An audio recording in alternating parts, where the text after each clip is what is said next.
flowers. Oh no, oh no.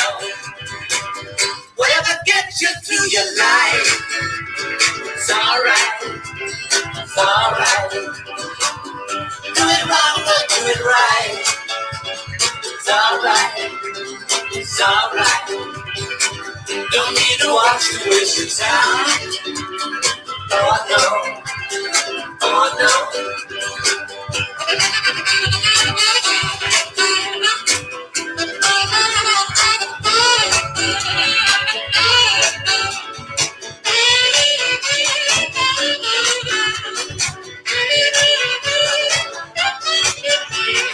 Hold it, darling, come on, listen to me.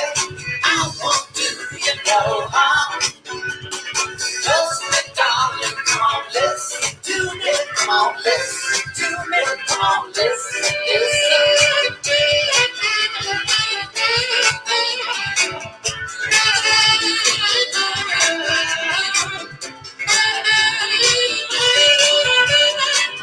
Whatever gets you to the light, it's alright, it's alright.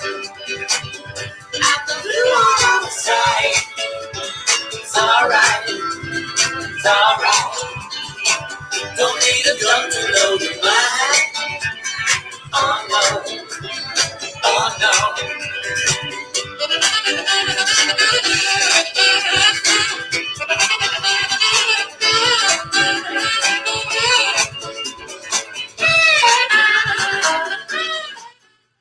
Good evening.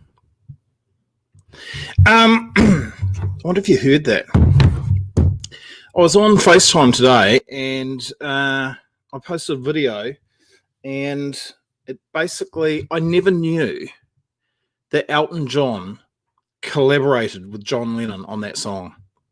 And he said to John Lennon, okay, yeah, I'll do keyboards and I'll do vocals on it, on the proviso that if it goes to number one, you've got to do a live performance for me. John Lennon said, it's not going to go to number one, mate, but yeah, sure, Philly boots. And it went to number one. And so he had to follow through and do the performance. So, yeah. I wanted to start by, on a serious note, doing a little shout out to friends and family of Denise Bailey, who sadly passed away. Denise was a wonderful, wonderful person, and very kind, had a great sense of humor, actually, very soft-spoken, but very, very kind. So a shout out to Denise Bailey and to, yeah, all her friends, all her loved ones. So, yes, it's very sad, actually. Very, very sad. We should have Cam here fairly shortly. With a visit through the night. Big number one for John Lennon and Elton John. Darren Mills, legend. Yes, so we should have Cam on fairly shortly. We're going to start at 7:30, and I'm just going to put him on live. I'm not even going to give him any warning. It's just going to be, okay, Cam, let's get into it. We're going to see if we can wrap it up in 10 minutes tonight, because I do have a tendency to waffle and, you know, be nice to keep it a little bit tighter. So he shouldn't be too far away. Oh, here we go. Oh, no, that seemed to work okay. Have we got any comments? Go on, son. There he is.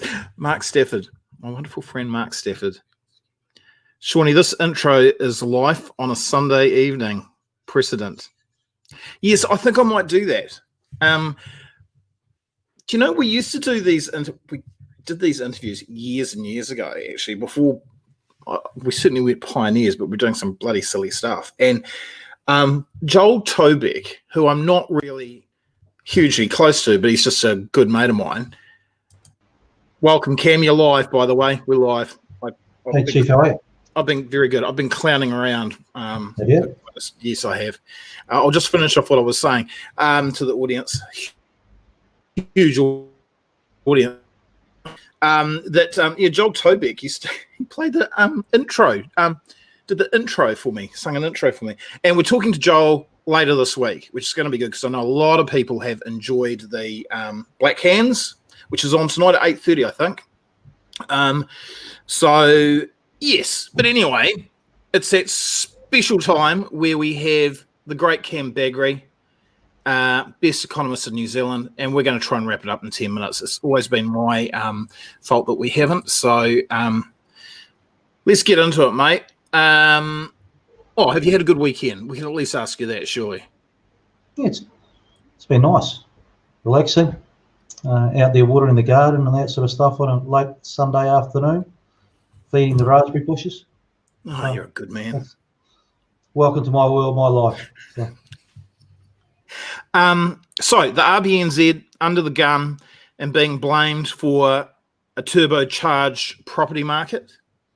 Yeah, is that fair? Is it that Shabil? What's his name? Is it him who's been giving it to them? Oh, Shamabil, Bernard Hickey, Michael Cullen's been coming out. You name it. It's like duck season's been reopened and the Reserve Bank's the duck. Is it fair? Look, on some levels, the Reserve Bank, like everybody else, myself included, no one expected the property market to respond in such a positive sense to lower interest rates. So monetary policy's done incredibly well, but what we know at the moment is that the economic versus the social side of the ledger, she's starting to get a little bit tested because the blowback is coming. In a perfect world, you'd have a property market that was warm as opposed to red hot. And heading into COVID, there are two key big issues with housing affordability and income inequality. And the market's got more turbocharged. Now some of the reasons behind that turbocharging is beyond the scope of the Reserve Bank. Well, the Reserve Bank cannot control housing supply. KiwiBuild's failure was nothing to do with the Reserve Bank. Housing-related strategy or supply has nothing to do with the Reserve Bank. But the Reserve Bank controls interest rates, and they're on a bit of a mission to get those things lower.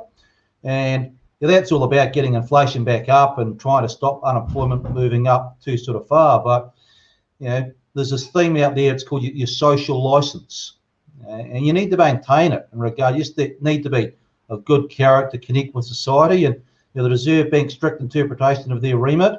They're bang on the mark in regard to what they should be doing, but they are testing their social license, and hence we're starting to see that blowback on the other side. And the thing that worries me at the moment is that it's a sort of it's an environment where you could see some real Looney Tunes style economic prescriptions on the other side. People are out there saying the Reserve Bank should be just printing more money, giving it directly to the government. Now that's a little bit like giving your teenager the keys to the car with a dozen beer in the passenger seat. So should the government actually be getting involved and actually, like some people are suggesting? Well, the Reserve Bank's got independence, but it's operational independence. And the Reserve Bank needs to maintain that. But the Reserve Bank also needs to be realistic in regard to that independence resides at the luxury of the government of the day. Look, I think there are some things that could be done. The government, first and foremost, has got to get the supply side right. But there's some other tweaks that could take place around the edges. The Reserve Bank's been asking for a debt to income, what's called macro potential tool, as a way of just sort of capping how much people can borrow to jump into the property market. The government sort of pushed back, hasn't given that tool. Well, look, give them the tool. I think it will be really useful in the current instance. In 2018, when the government sort of came in and they signed what was called the new policy targets agreement, and now it's called a remit. Asset prices used to be in the old policy targets agreement. So the Reserve Bank was directed to actively monitor asset prices. They took that out of the 2018 policy targets agreement. It needs reinserted. That was just a fundamental mistake. Jobseeker numbers? Flattening out. But glass half full, really good story. It looks like they're around 2,500 sort of week on week at the moment, which is a good story. But if you dig down and have a look at the details are a little bit less encouraging, because normally this time of year we start to see a bit of a drop in those numbers because seasonal work starts to kick up. So what are we seeing at the moment? The likes of Hawke's Bay, these sort of regions where you're getting into the fruit season. Well, they need staff. So Hawke's Bay numbers are coming down. If you look at the part of New Zealand that's still vulnerable, particularly to fewer tourists, lower migrants, it's Auckland, and Auckland numbers are still going up. So she's a bit of a wedge there in regard to what we're seeing within each region. But across the nationally, it's actually a pretty good story. Dairy prices? Dairy prices are up. And once again, a good story. In fact, just before I came down and sat down, I just watched the start of our TV3 News, sort of plus an hour. And a byproduct of COVID is that people are struggling to get food. Now, one of the reasons is that you can't afford the food because Americans in some pretty deep economic doo-doo. But one of the reasons is just supply as well. So New Zealand, if I look at our export numbers, a really good story in the last 12 months. New Zealand's export numbers have been basically tracking what they were in 2019. What does that tell you? Well, the world's needed to eat, and we're still one big farm when push comes to shove. And we've been able to put food on the table internationally.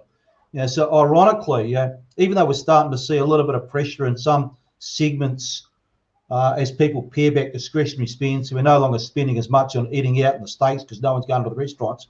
But some of the mainstay sort of products, you just need to have put on the table, all your dairy products, these sort of things. Well, people need it. So we're starting to see some segments, some of the stuff that New Zealand produces on the global stage, the world needs it. Other supply chains cannot supply it.